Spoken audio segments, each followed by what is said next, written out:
Ado Veli Podcast, the #1 Kenyan music podcast. Mambo vipi everyone, welcome to Ado Veli Podcast. You're tuning into the Kenyan #1 music podcast. This is season 5 and I am your host Pesh. Mambo vipi everyone, karibu to Ado Veli Podcast. I'm your host Kare. Hali vipi watu, this is Ado Veli and kama kawa, you're tuning into the #1 Kenyan music podcast. Today we are recording from For the Culture Studios and we have guests. We are so privileged and honored to be here. Kizungu itapotea in a few minutes. So let our guests introduce themselves. My name is Pepper 5 from What Is This Podcast. My name is Victor from What Is This Podcast. Karibuni sana. Thank you so much. Sana. Last time to record na nyinyi. So this time nyinyi ndio mko. It's only fair. Today we want to talk about what makes an artist to be underrated. By the way, before that, shout out to you guys by the way for having the #1 music podcast in the country. Thank you. It's like a real big accomplishment. When I grow up, I want to be like you guys. True. Yeah. It's always something good seeing other people doing something and being successful in it. So motivating. You see that it's possible. It's possible. Yeah. Most definitely. So I think we're going to jump into the topic. Are you guys ready? Yes, for sure. I think Ado Veli has something to say. Ado Veli looks like he has something to say. What the topic is it about, first of all? The topic is about what makes an artist to be underrated. So, Victor. Yes.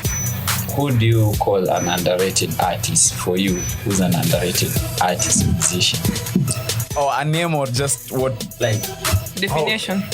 Definition. Your own definition. I think for somebody to be underrated, for me personally, you have to make music that I think would appeal to a large majority of people. First of all, it has to be music that I like. And what I think of the music, I think a lot of people, like a large group of people, would like the music and what I feel, essentially. And that is not happening for one reason or the other. And because the attention that the person is getting is not what I think they should be getting in terms of the music that they make or the quality of the music that they produce. I think that's what an underrated artist to me is. Yeah, that's what an underrated artist is. What about you, Pep? Pretty much the same. I think it's someone who hasn't gained the recognition he deserves. He or she, that is. And they are probably what I like to call being slept on. Like maybe people have heard of them or they're just their name, but they've not even paid interest into listening to their music maybe. Or sometimes I've even done that myself. And then I come and realize, I was sleeping on this. And also they're not in some conversations that they need to be. Yeah, exactly. Like they're not in conversation. Yeah, like nobody's talking about them when you're talking about, like, for example, the best artists. Nobody's talking about them, but you feel that they should be talked about in that light or in that way. So basically, anyone who's underrated is like, I usually say it's just he's one hit away or one song away. And I can point out a few. It's just that I've not been out. They are always one song away forever. One song away to being known or being discovered. To stop being slept on. So hapa hivi sijui kama kuna msee ashaisema nyeo msanii ako chini. Nasikiza msanii hivi yenyewe nasikia nyeo msee ako chini tu. I mean, I wouldn't say uko chini. I'll just say music is not for you. So that's a better way of saying it. It's a polite way of putting it. I mean, because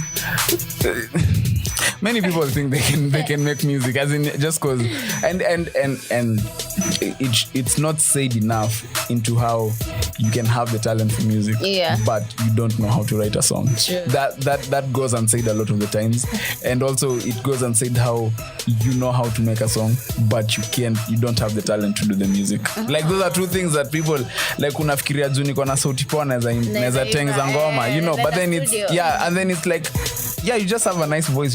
You can't create a song. Yeah. And then there are people who can really create songs. Like they're nice songwriters, nice beat makers, nice producers, but they can't. They don't have the talent. Music is like storytelling. Like you can have so many vocabularies in your head, but now composing it into a good story. Yeah. It's like something that different. Now you see that. Yeah. So I feel like it's that nobody is like, so see at him say ako down. It's just like you just need to find your lane in music. As in, because even I thought I could be a musician, but then nikapata maybe being a critic is something it's better. Yeah. Right. You see something of the sort. Yeah, so as in, can we get into some aspects that we look, especially looking into like Kenyan artists.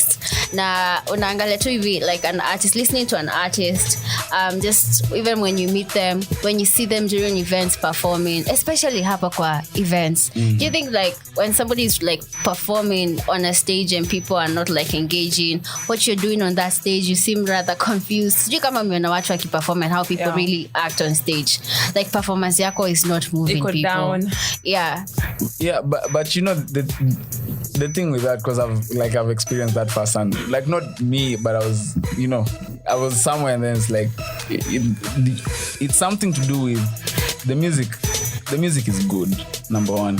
Number two, you are talented, but then you need to know how to work a crowd. You need to know how to not even engage them. Like there are people who, when they get on stage, you'll just be like, okay, let me pay attention. Like I think you had left when we were at the Mankind show.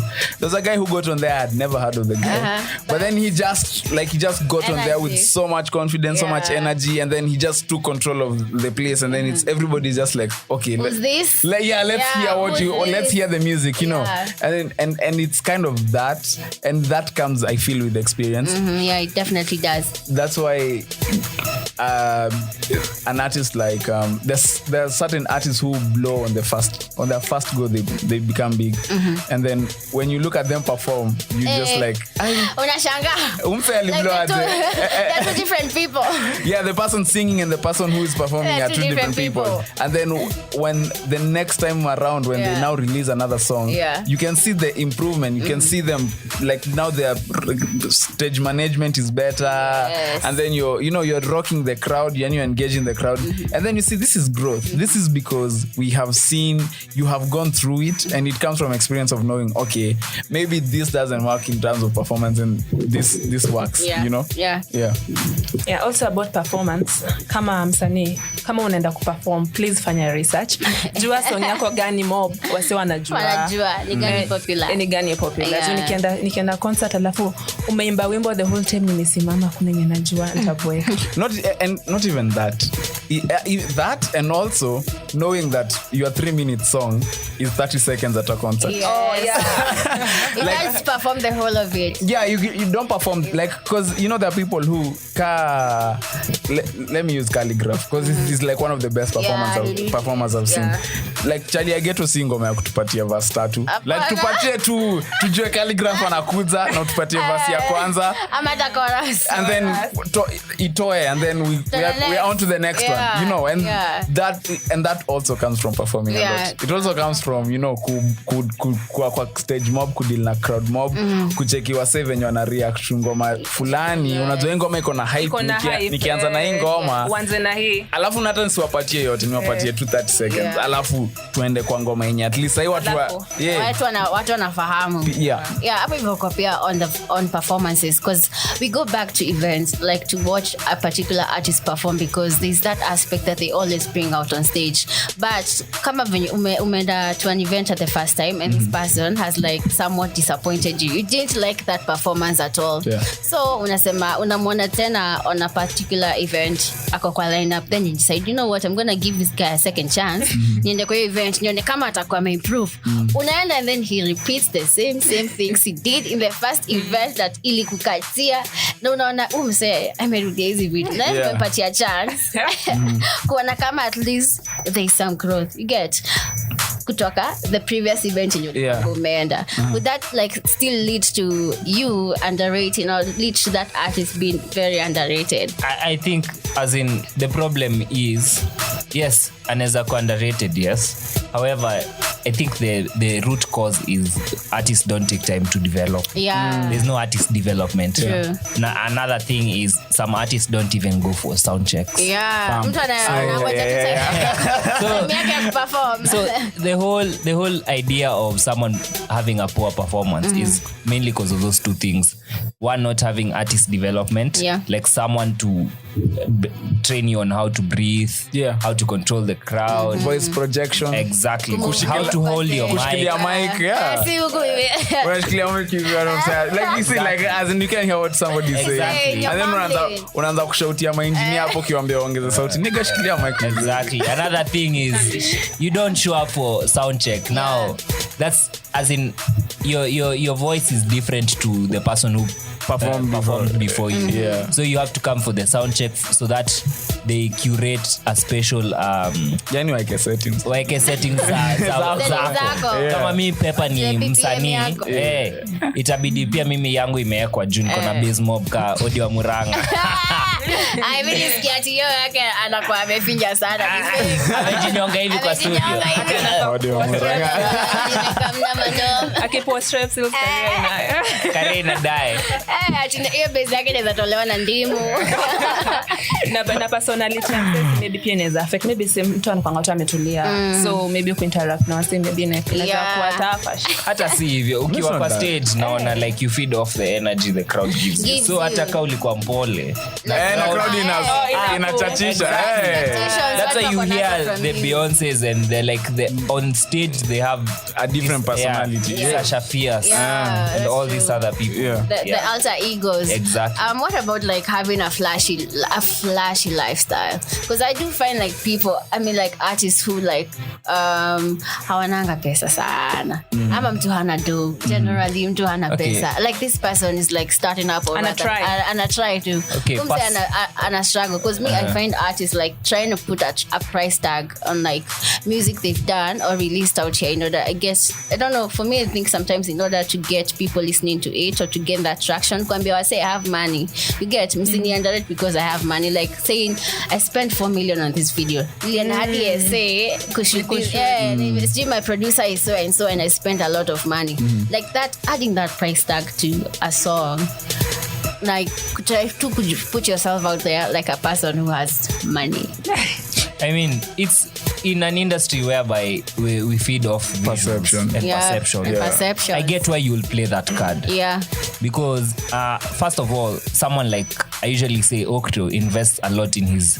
Even he doesn't have to say it. You just can see. You can see for yourself. From the visuals to the mixing and mastering to the guy producing the beat to even his outfit and all that. You can see kuna do yenye iliako hapa. Ali spend. However, you can't. As in you can be coming up but invest in quality. In quality. Hata kama ni low budget quality. Within your budget. Within your budget. Exactly. So it doesn't, unaweza kuwa underrated but uko na quality poor by the way. Kuna some drop a lot of bank. As in, but the thing with the image is I for me, if you ask me what it takes for that, it's like it's everything other than to do with the music. Like, because the music is the starting point. As I keep telling people, as in, like you have to have a song for you to do anything else. Like hawezi kuwa huna ngoma. So if the music is good, the music you'll have to do other things to push it. But ultimately, if the music is good, it will speak for itself. You won't need all these other gimmicks for us to trust that your music is good. Music is good. You know, as in you don't need to tell us that it's 4 million. Nah. No, we can see it. We can see, but is the song good at the end of the day? Unaona? So kujiekea hizo ma pressure nyingi to do this and that. It just makes us now as a consumer, you're just like, why the fuck do I care that them? Oh, can I curse?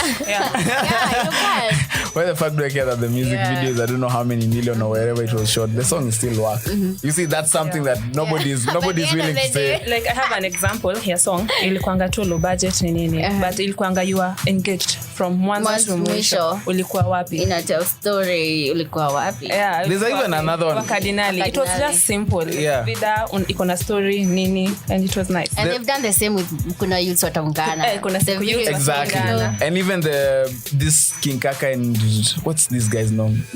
When he was Sunguch, I think this Ukoshua. that one. As you see, that's such a simple video. Yes. The Kama concept, muthurwa nini?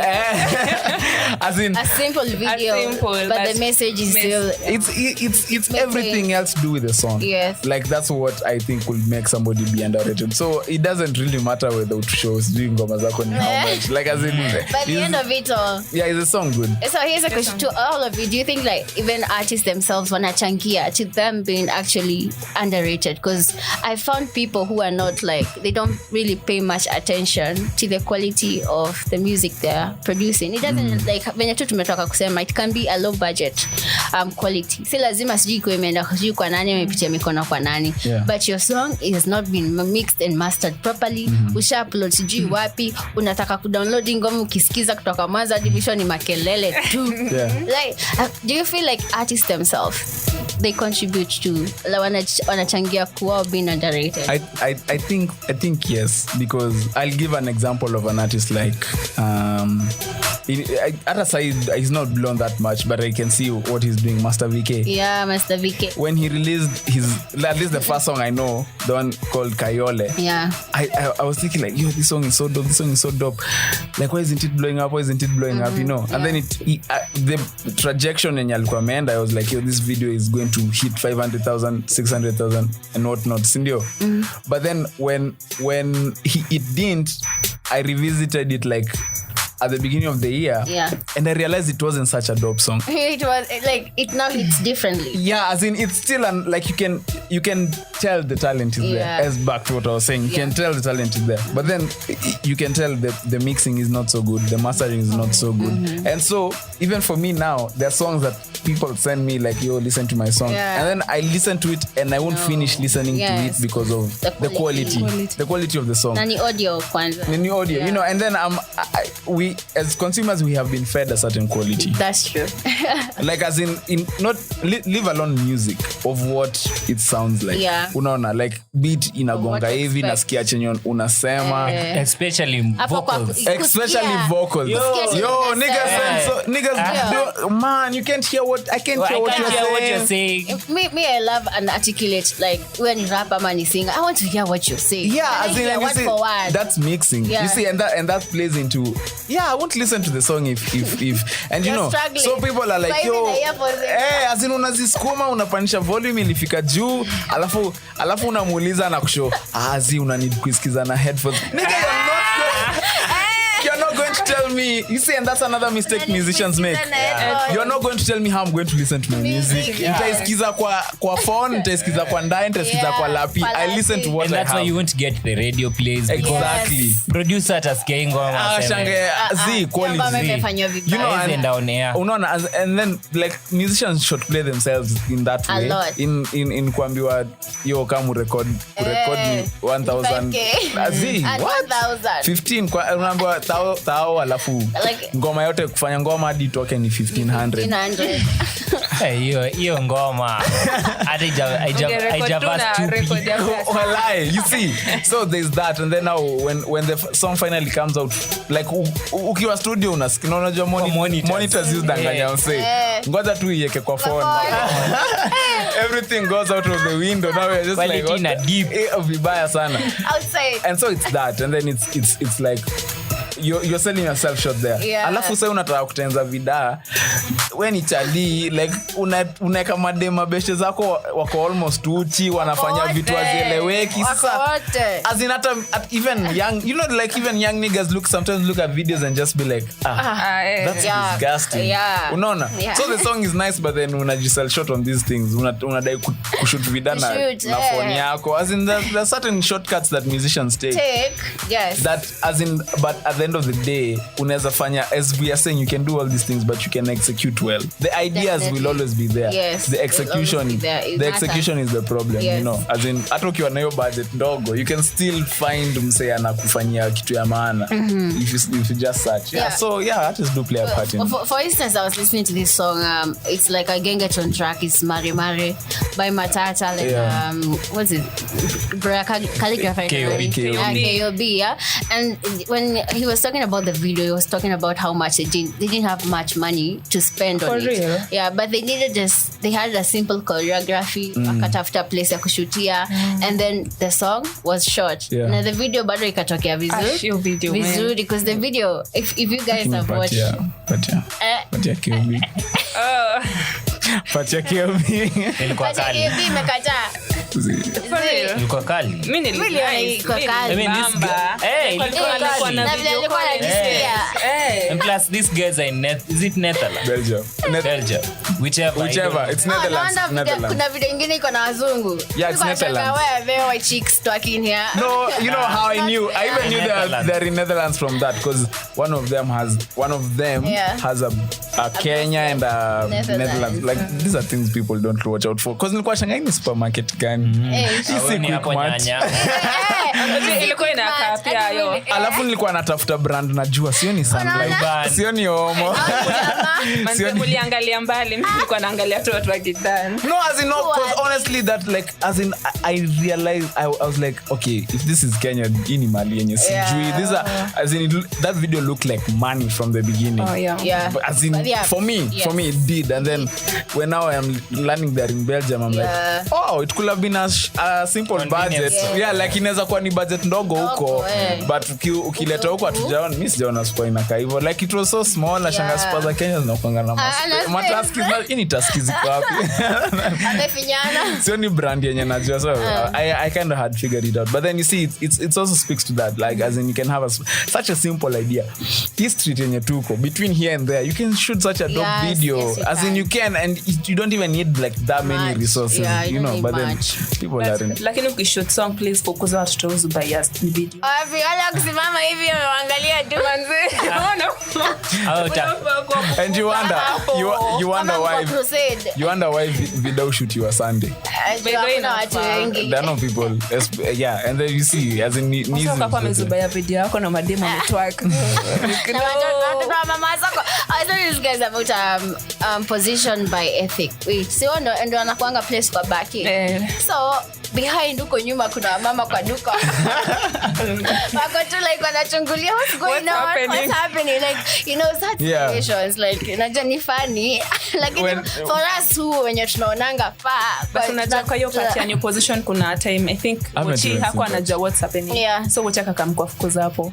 Haikuwa part ya script wale kama like akambua say tokeni hapa alishinda kuedit hiyo part sijaijua but hapo walichoma walai ajeona kuna uchele kama kwambia tokeni hapa hata mwishi hii base ilikuwa hiyo story walikuwa wameshoot tu kwa story alafu wote watu walikuwa wameanza kugather wanashangaa nini huko. But you see that's I mean you have to do that somehow. But I don't know, but like shoot your video kwa streets is me treats by the way, as in because of all those things, like you as in just go about your business. Endelea camp mula wanyole shooting it out usiku ilitokea yani Kenya ilika unashanga ati this is Kenya hadi niko na 20th century nikakuwa like so hapa ni mama ngina tu kwanza niko nasikia tu mtu alisha down street Clarence I mean, same with what's the name chukua selfie lakini so you see like when foreign guys touch on a Kenya apana I won't let you say that. Say it like for example when I saw Fresh All Day I didn't at the first 10 seconds I didn't think like they're in Kenya. Then I went to check like who did the video. So when I got disappointed. Kona ni Clarence. But like okay no, but that's not fair. Ivan Odia na shoot vida noma. Enosolika na shoot vida no. As in Enosai na shoot video noma. Mimi nimekawia bila kuona kazi zake. Lakini Nishike was like raw filmmaker. The raw filmmaker. Raw filmmaker. Akwazi.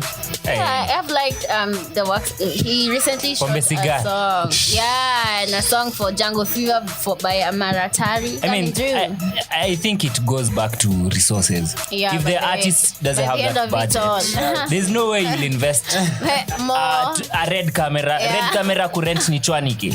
Na hiyo ni red camera, si lenses. Location, scouting, magaldem, makeup. If you don't have that budget, quality haitatokea. Outfit change, exactly. Transportation. So you see now, and food for those people. Yes, now it comes because Octo anasemanga like my director wa Kenya wanampatianga ma crazy budget. That's why most of the time hawak na wao wanampatianga crazy budget. Wakisikia ni Octo amepewa anaenda nao majuu anashoot akiwa peke yake. Na nena tokea noma. Asisi si hizo zinilioni. Kweli. Ni kweli anashooting video akiwa peke yake na so like anaenda anachukua director wa majuu anamfanyia video na inatoka much better na anakuwa save much more than director wa Kenya mwenye alikuwa anampatia crazy budget. Unacheck sasa that's the reason. So inamaanisha maybe hawa wasanii waki-approachiwa na maybe enosolika ama filmmaker na okay, this is what you want sir, this is the budget, this is the budget. Shit, hii pesa yote nipatie raw filmmaker ama Ivan Aichaikai but mse kama Sesan ama Clarence akuja mwambie naona nafanya kupatie pesa but si ati nipatie mjamaa wangu wa Kenya. That can also be it. No, you have to continue. Just speak it up. It's even the Susanna video to shot in Nigeria. Yeah. By a Nigerian director. Yes. I mean, also see Nezo Monts ameanza kushutia sawa TZ. Yeah, by the way, as in it's I think you can just be dope. As in unaweza kuwa tu msee mnoma. Like unaweza kuwa tu msee mwenye kazi yako inajitetea. As we were saying, back to even the music, like the music inajitetea and then najioza tu. For the video maker, now when you start kuingiza politics nyingi of you obviously overcharge. You charge something that most of the people who you're working with find it to be if not expensive, to be exorbitant. Sasa utaanza kukatisha wase wengi. You're targeting a particular person, but then the people who are with who you can access cannot live up to that praise. So it's better for them. It's better for me kwenda majuu where it's almost if not the same, it's less. But then I'm getting better or the same as back here, you know. It's all this, but then itabidi tujisort sika wa Kenya. Like we'll have to do a lot to change everything. Okay, so no, on underrated artists.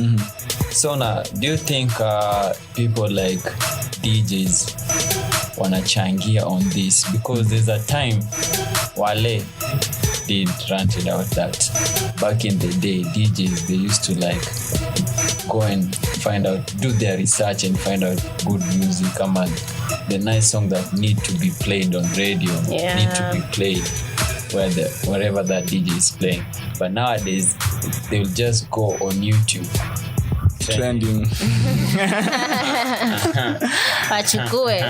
They pick the trending ones. Okay, it's not on trending. They go check views now. Views 1,000 views. So like, do you think like even the DJs have like castigating this, like helping to push this thing, like if you're not getting more views? I don't think the DJs. I mean, right now we have the internet. True. Okay, the DJs played a part back then. Gatekeepers, essentially. Exactly. I think it's the conversation of gatekeepers. Yeah, but you don't need gatekeepers when there are other avenues. They're no gates. They're no gates. So my point is basically ethic didn't need Lambalolo to be spinned. And it's the internet. Yeah. You get if it's buzzing on the internet, those same DJs will come and trend. But that's kind of what he's saying. You know. Because it's trending. Exactly. So you see if maybe ethic would have released Lambalolo the way it was, bro. The audio mixing is bad. The video is bad. And they just go to anyone on radio, TV, like, hey, this is our new single, like you to play it or whatever. They won't go anywhere on it. Yeah, true. Definitely. Yeah, but then because it blew, it's being played anywhere. Even the biggest radio station. We're playing it. That's true. I think the fact that it's something to be said about those people, but then it's back kwa DJs that like that DJs me that two types ya DJ wanoma. Kuna DJs wenye wako na skill mwenda like as mse akianza ku scratch mse ana scratch immediately, but the songs he's playing is other selection. But then now the DJs who like tu anajua kutumia crossfader na stop effect. Hizo tu ndio vitu mbili anajua kwa hiyo deck, lakini ngoma anachagua. You see, it's like the song selection is very nice. Yeah. So it's kind of like if a DJ is, and then that's why even club DJs I'm not really such a big fan of them because they really don't go out of their way to look for music. That's true. They just play whatever is like trending. They have the same set. I swear.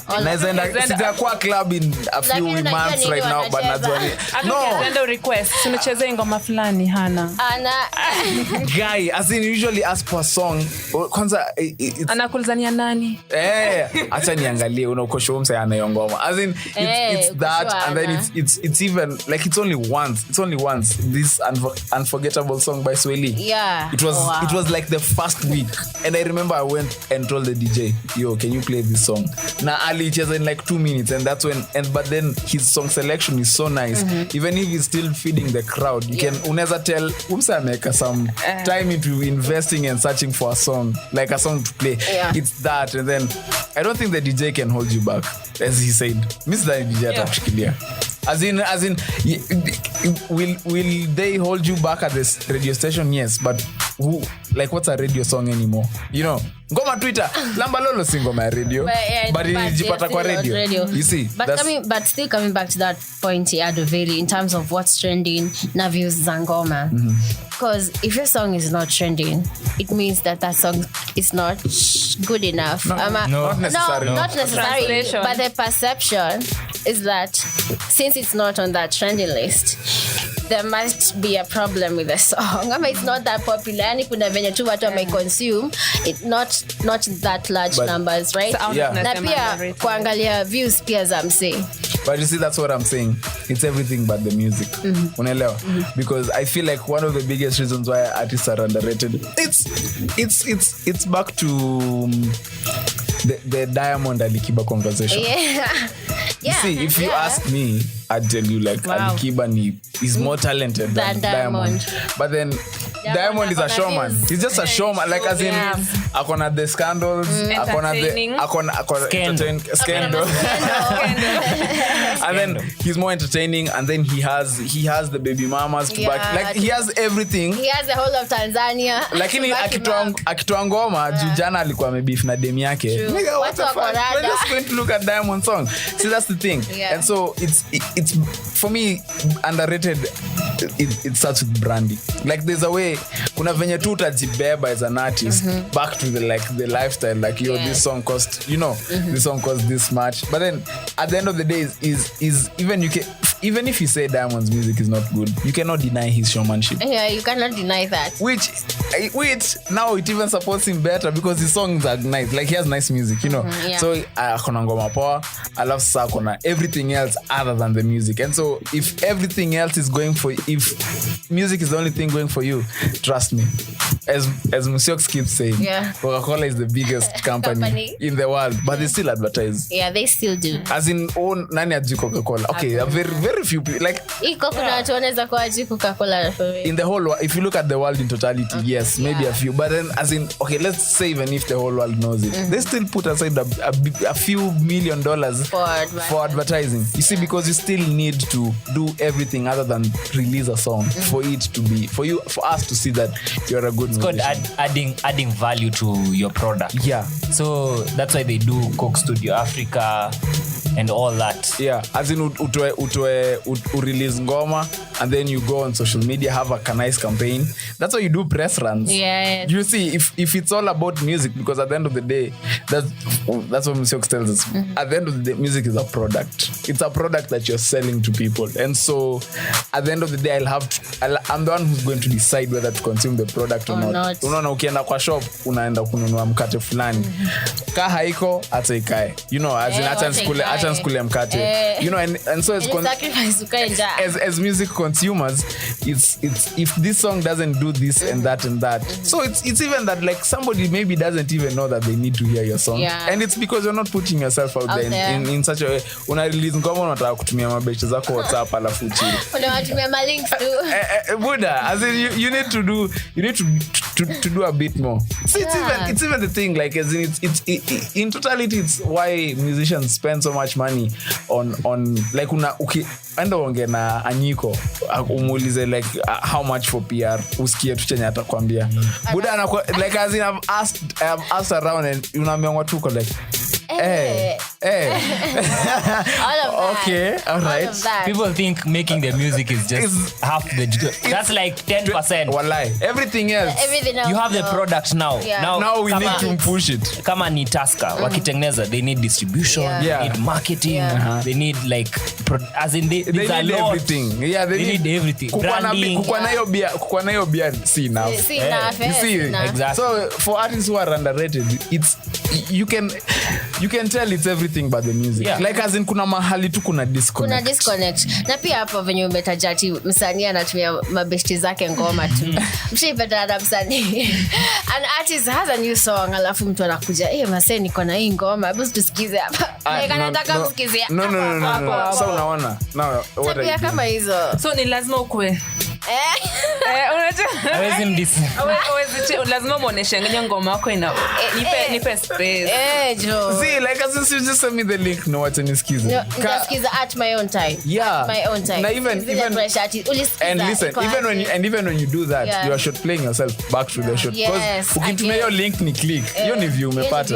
Hiyo ni play umepata on whatever platform that I'm using. In person. Ukicheza in person, ukakumbuka style. As in I don't have time to yeah, you collect. Meinama hivi alafu mzee alafu collect wow story nyamazeni skeni upande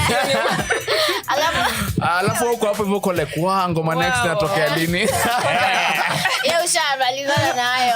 Kwanza nilisikia msanii mwingine akicomplain ati msanii akikutumia song ati please ufai kumwambia ati ufai kwanza kusema ati anapenda hii beat sijui mbona sijui kama Pesh na mtu akirant. So what should I do? Ati unafaa ku comment about the music ati not the beat. Isn't the beat part of the music? No, alikuwa anasema nani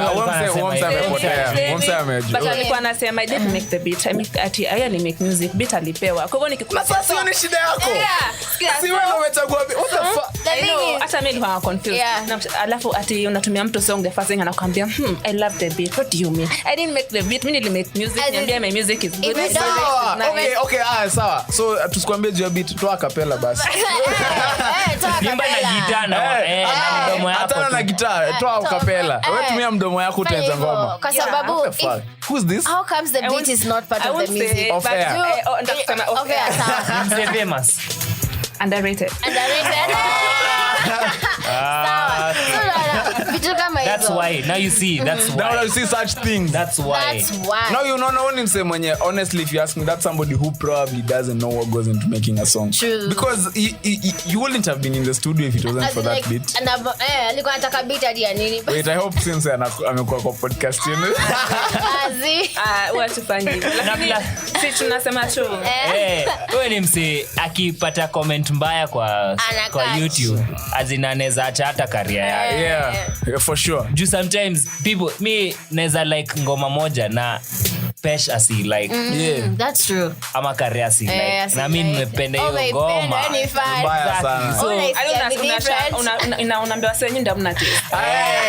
Hadi unaanza kuambia kwani mnasikizanga ngoma gani? Hadi unaanza kuambia mse time ya kuisikiza. Unacheki ukiamka tu hivi. Isikize hiyo time, usisikize ukiwa na Masai. Kina ni dukometi. Ukiamka tu hivi tu unatetea ngoma. Unaanza kutetea ngoma ati like okay, but guys, mimi nimependa venye mmekuja back to all like what really makes somebody not underrated, like marketing, putting everything that a song needs to be known to masses or just to push it to be a hit or something.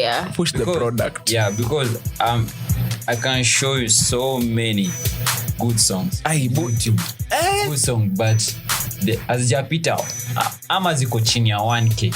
They are good songs. So sometimes the aspect that good music or anything good sells itself kidogo I work because kuna mtu akona ngoma work lakini venye ana push ni kweli bahati tameiekea ngoma yako kali tabaki tu hapo na utaonanga email hata maybe ali-upload after wewe ama before wewe but unaona yake tu siku na kucha inasonga yako imebaki pale kiko nasema damn yangu ni kali kushinda hii lakini you see but it's something it's like a curse I usually see with the really talented people like us wako na talent to be crazy so msana aminiani as in lazima mpende shit unaona and then you just as we've said you still have to push the thing and then that's why even the gimmicky artists the artists with gimmicks still sell because people want to see you and people want to be able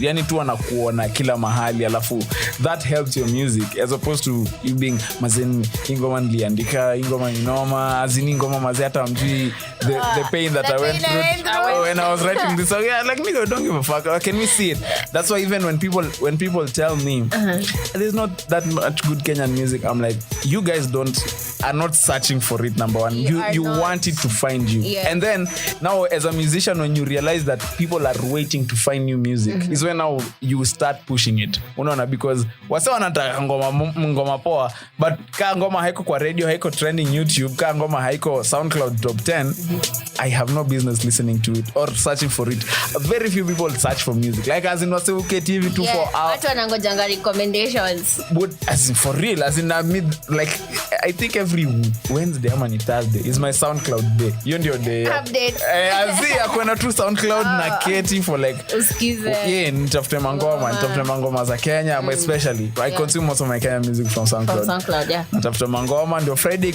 ikifika nikiingia tu pale YouTube trending tab you can't escape from that unaingia tu trending unaona okay na ame drop ngoma and then you go from there you know but then the people searching for music are very few so you have to push it to them you have to give them you have to put it in their faces ndio uanze hawezi tu sema nimetoa ngoma noma alafu so umepeleka kwa DJ hapo jisukume unafaa baadhi pia kuna msanii alisema fame haiko nini it doesn't equate to talent true and even back to the conversation we were having before side recording when we were talking about influencers and them not being able to convert their following into like an actual helping the business just because you're famous just because you have 100,000 followers doesn't mean that you're a musician utapata 100,000 views you know is your music at the go at the end of the day is the music good hiyo ni kitu yenye mimi nataka like I really want artists to be like as in concentrate on that like just make good music and put it now start pushing it because at the end of the day word of mouth is still the best it's still the best form of marketing that you can ever engage in like hakuna mse atatoa nini like word of mouth is the best. Trust me, even if you see a story on IG unajua boy wako ndio anajua story utaenda uconsult boy wako kwanza hiyo ni word of mouth kama unatafuta hair product mpya Pesh you ask utauliza Kare by the way ni gani za tumia Exactly. Yeah. And even hata like podcast gani za Kenya kuna Veli, kuna what is this? As in, it's you talking to people. You know, so if umesikia ngoma noma of late, that's why every podcast I ask people what they're listening to. Just because I want to know what's hot out there. And even on a personal level, nakutana ngatu na msema yo, as in say ngoma yako favorite ni gani? Unamsa, wow, you see somebody get excited. Just tell you the favorite song they're listening to. And then listen to it, you're like, okay, I see why you like the song. You see. So it's maze put yourself out there as an artist. What about like having your own style of music? Kwa sababu like ukiliza mse what do they listen to, like Boondocks kwa sababu ya mse fulani ama what music za Boondocks kwa sababu ya nani? Audio Murang. See? My hero. That makes you listen to Boondocks. Sindio? Makes you listen to Boondocks music. Now, msanii akikosa like their own style of music. Earlier on, Kare had mentioned about venye kitambo hakuwa anapenda calligraphy ya accent. Get like that relatability ya msanii na audience ama watu wanataka kufikia pia. Like, does that also contribute to an artist being underrated? That's just a branding issue. Not really. It's content, because tuseme calligraph, tuseme ana weng.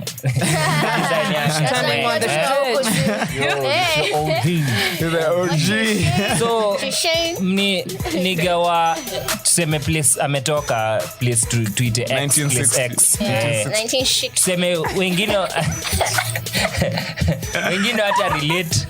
wata relate watasema umse tumetoka hood moja na anaweza rap kitukai. Na kuna mwingine atasema umse anajiona ni aje atijua alienda the other side of ati alitoka Islando. Umse anajifanya umse anajifanyaje, but unajua kale alisema ametoka UK. Kayole. So content inaweza kufanya kupio ku underrated just cause haujapata maybe number one hakuna market for that sound. Like there's no haujai convince watu wakusikize. And then number two, maybe watu wako na perception ya umse anajiona kwani yeye nani tu ana sing easy vibes ama ingos of ndani ama ana weng sana hiyo tu. But then so but you're free to switch up Brida LW. Mimi nilimjua ka rapper and then all of a sudden naona amefanya ngoma na Alejandro. Nikashangaa kumbe he was trying to convert other people to listen to him. So hata kitaka ku switch back to rap ata switch wataenda bado wako na his core, like bado wako na wale mafans wake na bado ame maintain rap style yake. Agenda ati kufanya hata akifanya gengeton anaifanya unajua kiye haja borrow from anyone else. Agenda sijui akajaribu kuimba kama X-Ray ama sijui akajaribu kuimba kama Odi. Ameileta kibazenga. That's style yenye wase wanaweza relate na wewe na pia with your music. Hapa kwa accent, do you have a problem with bougie artists or people who try to sound bougie? This is ni kweli. This is what actually consume ngoma zina sound too posh for us sometimes. And then again, even Peter Munga, he said his business model, what he said is like, I don't have any business with people who are in the office. Those people don't give me money. Like unachiki mama mboga say wenye kila Peter Munga Equity Direct. Alisema business model yake si ya wase wa office, wase wa mshahara wa msaidi. These business people are 20 maso 2 maso 3. Those are the people who are making money. And that draw parallel to music is that like people can't relate to it's why every song every most of the hits are about heartbreak. Everybody can relate to that shit. Unaona, so azino kutuambia juu ya kutrap sijui kwa sijui wapi azin sasa tunashanga nigga. That's the reason why Vivani he was advised with one of his friends that, when he started, he was like a rapper. Yeah, funny boy. Yeah. What? What? All these people are rappers, by the way. Go and check out. There's a song he did. I think Chalia Ghetto. not Sugu. He did with the beat for wow, yippee yo, yippee yeah.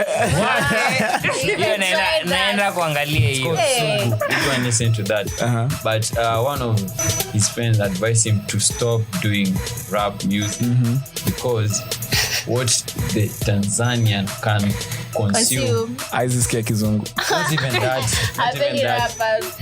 They consume a lot of love songs. Generally, he was just told like Scandal. Sing about Scandal. Scandal. Mapenzi nasumbua watu hapa nje mbaya sana. Yeah. And his first single, did you see how it went for him? Yeah. You see, Single yake ilikuwa Nilitoa kwetu, the first single.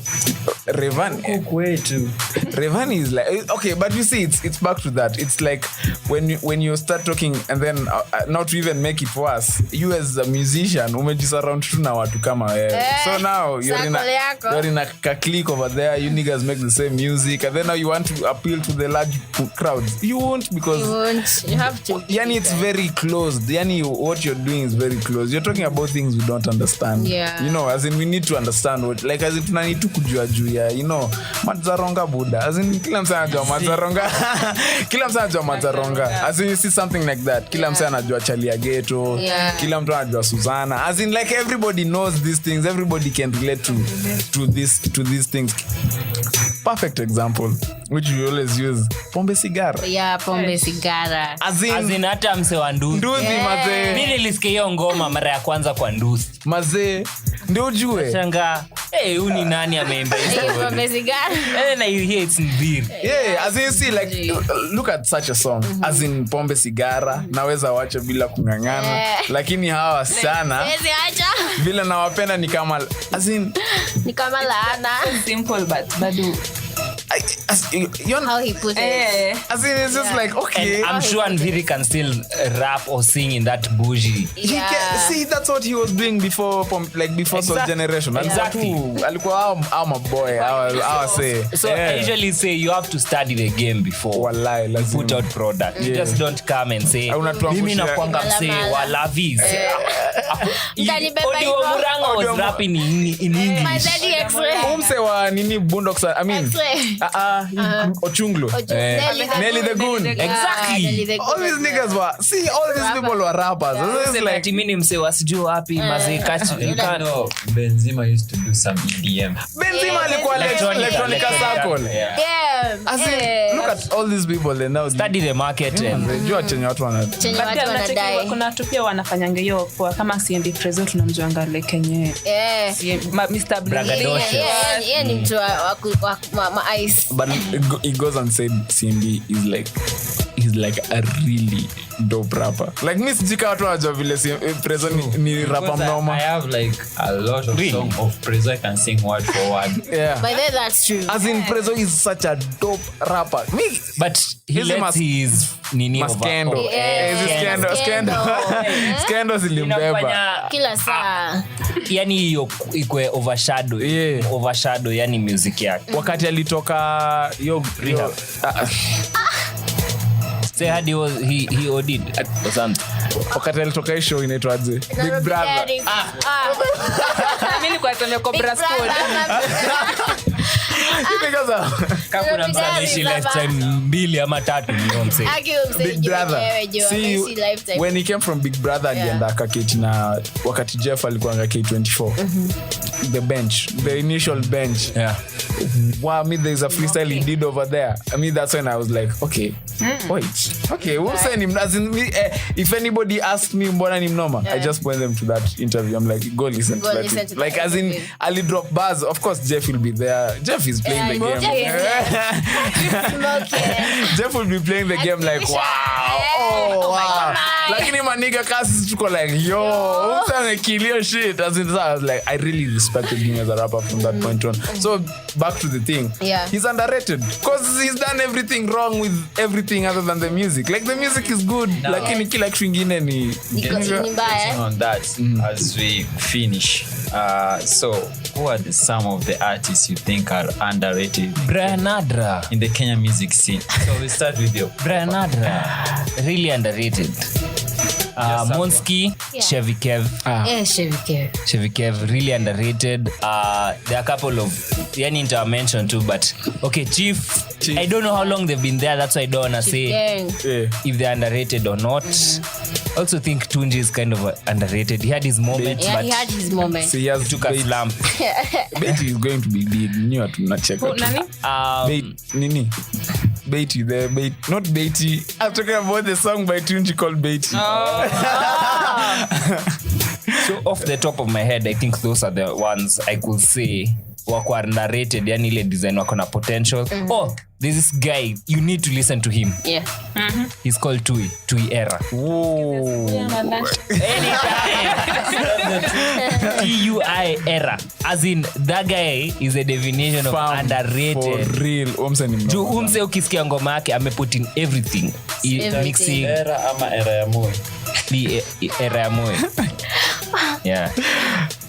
Yeah, so listen to those guys as in wow, kwanza Tui as in I'm like, where is this guy? Mbona hajajulikana? I think he's done his fair share, but it's a steady growth.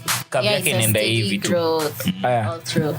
I usually think shit, I've seen somebody over here. Wangeshi.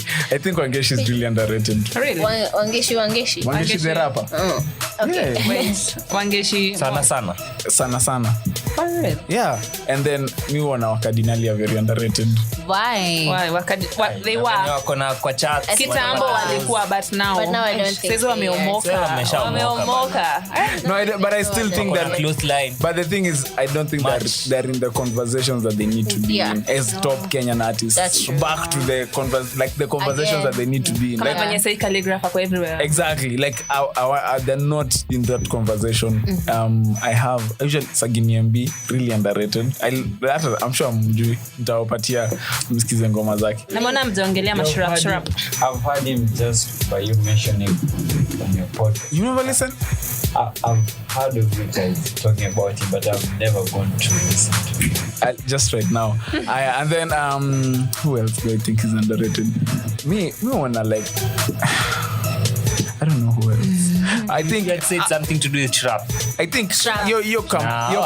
Say Buddha. Those guys are. If you see the masses attract, utajua kwa ground vitu ni. You remember tuongea in Feb? Yeah. Some guy was there. Meru Buddha. Just to see. For Kilda Jovi and Butros. I went on Boomplay. These guys have over 200k streams. Yeah. That's not underrated. These guys. Maybe no, they are not. Yeah. They're not. Definitely. But I feel okay. Maybe the underrated conversation is who is to say who is underrated. I feel like that's the most important question. But unajua unaweza sema like ushay tweet like hey shrap music shrap ni nini? Hao ni wase wa Twitter. Kwa grao Buddha. Ibakina Butros ADF those Jovi they do a show. Itaja. Butros na yo ADF wanajaza concert before calligraph. Trust me. Walai. Easily kwa streets inakuanga different. Wakadinali wanajaza show before calligraph. Wanajaza. Calligraph hakuna show anajaza. Peke yake. I'm not too sure about that. No. Where is it? He's never had a show by himself. Yeah, but just because he didn't have, it doesn't mean he won't just. Anajua confidence Buddha. Like you need some confidence kufanya hizi vitu. You need some balls to do this. Bensol naweza sema ni underrated. Bensol si underrated. Lucy. Before I joined Soul Generation, underrated. But now he's not. After Soul Generation. But then, what is there a difference between artists who are on the come up and artists who are underrated? Jumisa ukiniuliza me Timothy that is very underrated. Sure. As in come up ni umse unaona kavi yake inaendelea tu hivi. Amaratari. Hivi. Amaratari. Maratari. Anyway, here's the story for another day. So Pesh, I think Elisha Eli, he's underrated. Say anakuanga na buzz, but anakuanga too underrated for some reason asijui kwa nini. Also ningia kwa side ya Gengeton kidogo, Maddox wa Boondocks Gang. Anakuanga underrated. Msikize vizuri msipe akona mama. Lakini hautatuambia kitu after tumesikia audio wa Murangani. Itakuwa lost. Also who else? I had a name in my head. She's kind of new. Not so new, but she analekea kudrop an album. Her name is Emma Cheruto. Wow. Yeah, I know Emma Cheruto. You know Emma Cheruto? Yeah. And also Kemboy of that. Yeah, he's underrated like msi anakuanga tu. As in like he should be on another level right now. Yeah, so those artists for me. Well, are very underrated now. Akona potential la kwenda fast sana. Wait, I think sidhani nimekumbuka anybody. Blinky Bill ni underrated. Wallahi. So remember, so unakumbuka Blinky Bill is underrated. No, Blinky Bill ako there. Blinky Bill ako overbooked hata. But ni majuu si huku. Okay, si underrated ni blanket statement. It doesn't say ati ni iko within boundaries za Kenya. MDQ? No, hakuna underrated. Wow. Mtu mwenye ako national television. I mean, that's not underrated, bro. Okay, let me ask. Blinky anafanya shows majuu. Nani alisikiza? Anafanya shows Alchemist. Nani alisikiza 2018 album ya Eric Wainaina? Yote na msikusikiza yote. Did you listen to Eric Wainaina's 2018 album? Yeah, I did. Stereo. Dreams in Stereo? Yes, I did. How is that person not underrated? It's because his time is up. How? Yeah. Ajafanya hata video promo yote. Your album ilikuwa noma, of course. But nobody's talking about it. You see, that's kind of the thing. Unajua that's the thing. Talking about it. Crowd walikuwa wana consume ni wase kiasi. Yeah. So conversation is not around us. Na pia nani? People are talking about it. You don't know. Mtu akikupea analytics zake unaweza shangaa. Za Eric. Maybe Eric knows this shit is doing really good. Yeah. Amongst different demographics. Yeah, true. But you guys sijui kama mna feel the same, but ushaona maybe kuna mtu alikuwa underrated. Alafu akakuja ka blow up. So mnaanza kumuongelea alafu unacheki fan wake amekuja nyamazeni hata mmemjua juzi. Unashangaa kuna ulikuwa unataka you want this person to blow up. Oh no. But those are selfish fans. Those are selfish fans. Mimi nilikuwa namjua siku za kwanza but tulikuwa na there's no trophy for that. I've seen people at like zero. You know, zero.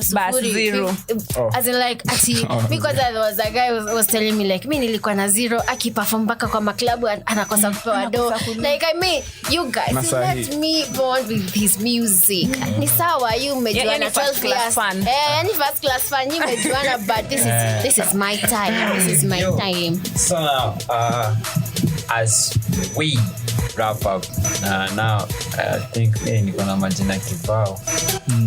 Za shout out. Siya shout out. Ni underrated artist. Underrated. Groovy. Groovy. She still has some work to put in though. That's true. You see, kuna hiyo ni kama. Hiyo ni mzako kwa kama pozi mse. But 2018 there's an episode we did with Groove. No, actually we're doing top 10 female artists. Wait, let me hear 3 right now. Sorry? Female artists. Monski. Saru.